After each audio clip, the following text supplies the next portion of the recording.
آقا علیہ السلام نے ایمان کی تعریف کی اور ایمان کی تعریف محبت سے کی. ایمان کی تعریف کی اور ایمان محبت کو قرار دیا. یہ بات سمجھنے والی. ایمان محبت کو قرار دیا. متفق علیہ حدیث ہے. آقا علیہ السلام نے فرمایا لا یؤمن احدکم حتی اکون احب الیہ من والدہ وولدہ والناس اجمعین. احدکم فرمایا تم میں سے کوئی ایک شخص بھی ایمان والا نہیں ہو سکتا. ایک شخص بھی صاحب ایمان نہیں ہو سکتا جب تک وہ اپنے ماں باپ سے، اپنی اولاد سے اور دنیا کے تمام انسانوں سے بڑھ کر مجھ سے محبت نہ کرے.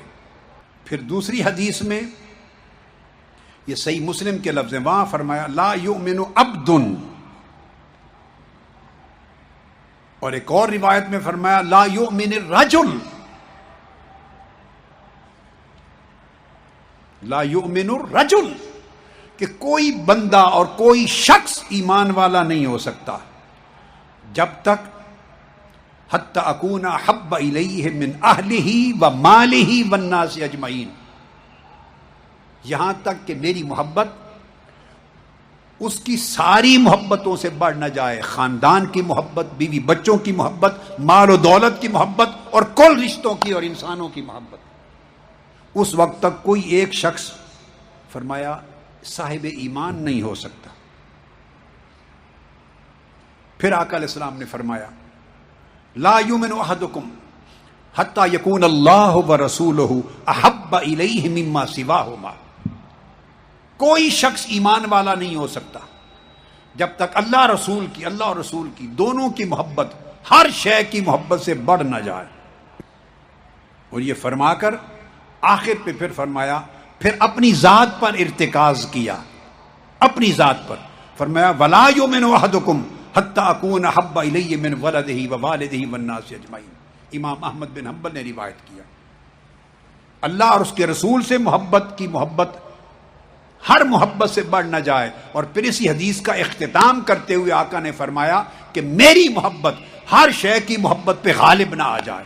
تو گویا اللہ کی محبت بھی رسول پاک کی محبت کے اندر معصور کر دی. اللہ کی محبت بھی آقا علیہ السلام کی محبت میں شامل کر دی. تو حضور سے محبت ہوئی تو وہ خدا کی محبت بھی ہوئی. ایک روز صحیح بخاری میں ہے، حضرت عبداللہ بن ہشام روایت کرتے ہیں کہ ہم آقا علیہ السلام کے ساتھ چل رہے تھے. آقا علیہ السلام نے سیدنا عمر کا ہاتھ پکڑا ہوا اپنے ہاتھ سے. آقا علیہ السلام نے حضرت عمر کا ہاتھ پکڑا ہوا.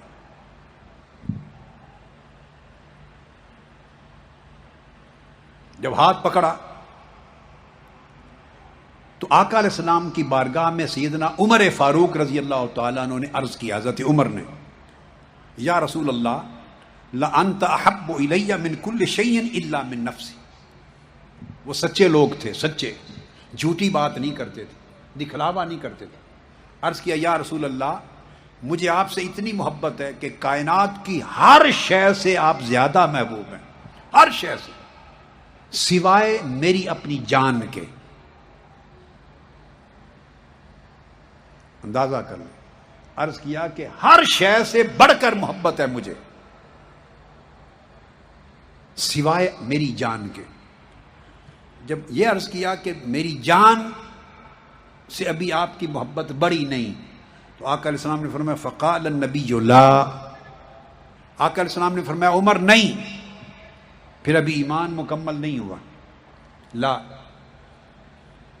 اس درجے کی محبت قبول نہیں.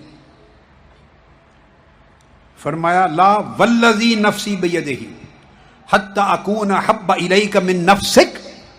اس رب کی قسم جس کے قبضہ قدرت میں میری جان ہے، جب تک میں تجھے تمہاری جان سے بھی زیادہ محبوب نہ ہو جاؤں اس وقت تک ایمان نہیں ہو سکتا.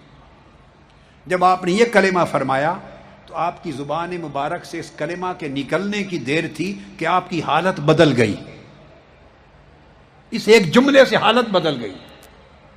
فقال له عمر فإنه الآن عرض کیا یا رسول اللہ اب حالت بدل گئی ہے، آپ کے ایک جملے نے وہ اثر کیا ہے کہ اب میری جان بھی پیچھے رہ گئی ہے، آپ مجھے جان سے بھی زیادہ محبوب،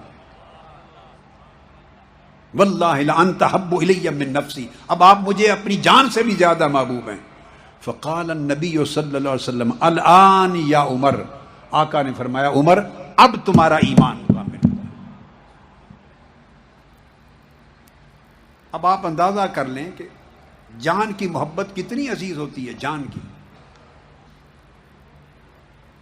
تو معیار ایمان کا یہ ہے کہ اگر جان کی محبت بھی آقا علیہ السلام کی محبت سے زیادہ ہوئی یا برابر ہوئی تو آقا علیہ السلام نے قبول نہیں کیا، فرمایا نہیں عمر اس طرح ایمان نہیں ہوگا۔ ایمان کی شرط یہ ہے، ایمان یہ ہے کہ جان کی محبت بھی نیچے رہ جائے محبت رسول سے، آقا علیہ السلام کی محبت ہر شے سے بڑھ جائے۔ اور پھر اس محبت کے لیے اگر یہ خیال ہو کہ آقا علیہ السلام کی عظمت کا عقیدہ رکھنا یہ محبت ہے تو نہیں، حضور علیہ السلام کی عظمت کا عقیدہ تو سیدنا فاروق اعظم کا تھا۔ نماز روزہ حج زکوٰۃ کا نام محبت ہو تو نہیں، نماز روزہ حج زکوٰۃ سیدنا عمر فاروق سے بڑھ کر کس کی ہوگی؟ فرائض واجبات اور سنتیں ادا کرنا، عمل کرنا، نیک کام کرنا، اگر ان کا نام محبت ہو تو سیدنا فاروق اعظم سے بڑھ کر فرائض واجبات عبادات اور معاملات کس کے تھے؟ وہ سب کچھ تھا، سب کچھ تھا، لیکن اعمال کی بحث ہی نہیں آئی۔ آقا علیہ السلام نے یہ پیمانہ ہی نہیں رکھا، فرمایا یہ سارے اعمال مظاہر ہیں، محبت کو ثابت کرنے کے ثبوت ہیں، لوازمات ہیں، تقاضے ہیں، شرائط ہیں، موجبات ہیں، مکملات ہیں، یہ سارے تقاضے۔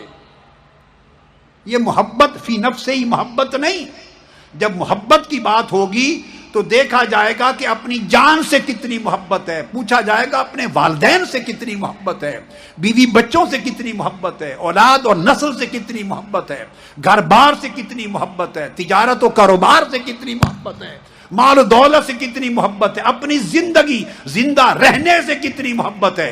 ادھر موت دکھا دی جائے، ادھر زندگی دکھا دی جائے، پتہ چلتا ہے کہ زندگی سے کتنی محبت ہے۔ فرمایا ان ساری محبتوں میں غور کرو، ان ساری محبتوں کی کیفیتوں کو دیکھو، جائزہ لو ڈوب کر، جب تمہیں سمجھ آ جائے کہ زندگی سے کتنی محبت ہے، اولاد سے کتنی محبت ہے، اور جب اس محبت کی تپش، اس کا ولولہ، اس کی کیفیت کو سمجھ لو، پھر موازنہ کرو کہ میری محبت ان کے مقابلے میں کم ہے یا زیادہ ہے۔